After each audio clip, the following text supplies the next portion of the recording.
mana siz yana shikoyat bilan Toshkentga keldingiz-da. Keldingiz. Mana hozir ombudsman yonib turibmiz. Hozir sizga men ombudsman oldiga ko'rishaylik, kirsam, siz ombudsman kirmayman deyapsiz-da. Nima uchun kirmayman deyapsiz? Endi biron narsa qonuniy hal bo'lmaydi bu idoralarda. Chunki Ulug'bek Surxondaryo viloyat hokimi Ulug'bek Qosimov qaysi idoraga borsak, o'sha yerga telefon qildirib, ayttirib, bizni ishimizni qonuniy hal bo'lishiga tish tirnog'i bilan qarshi yo'q. Chunki Surxondaryo viloyat haligi sudining raisi Ro'ziqulov, undan keyin Surxondaryo viloyat prokurori o'rinbosari Ravshan Namozov, xodimi Boynadilmurod Mirzayevlar bilan birgalikda hammasi meni olib borib Qumqo'rg'on ichki ishlariga noqonuniy tergov qildirib, mendan biron narsa yozdirib olmasdan, so'ramasdan turib meni ayblab yubordi. 139-moddasi, 140-moddasi bilan ayblab, hech narsa yo'q. Hozir uy qamoqqa qo'ygansiz-da? Uy qamoq. Endi qarang.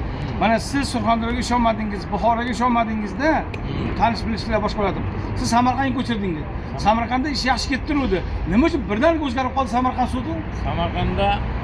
Samarqand shahrining o'zidan men advokat olib edim. U kishi aytdi, sizni foydangizga hal bo'ladi. Men ham dedi, kamida bir 20 yil nachalnik militsiya ishlaganman. Qonunni men ham yaxshi bilaman dedi.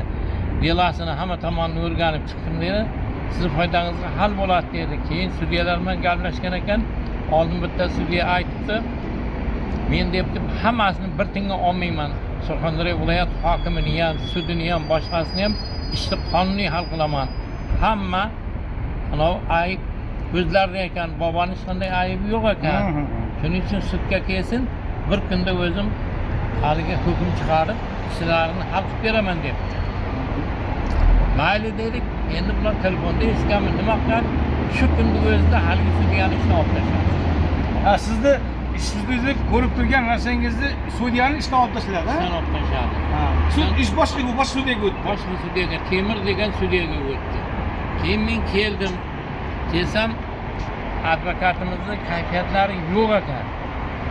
Nimaga bunday homilaka kayfiyatingiz yo'q desam, Surxondaryo viloyat sudining raisi Ro'ziqulov telefon qildi. Surxondaryo viloyat hokimi telefon qilgan. Keyin Surxondaryo viloyat prokurori ham qo'ng'iroq qilib, shu narsani o'z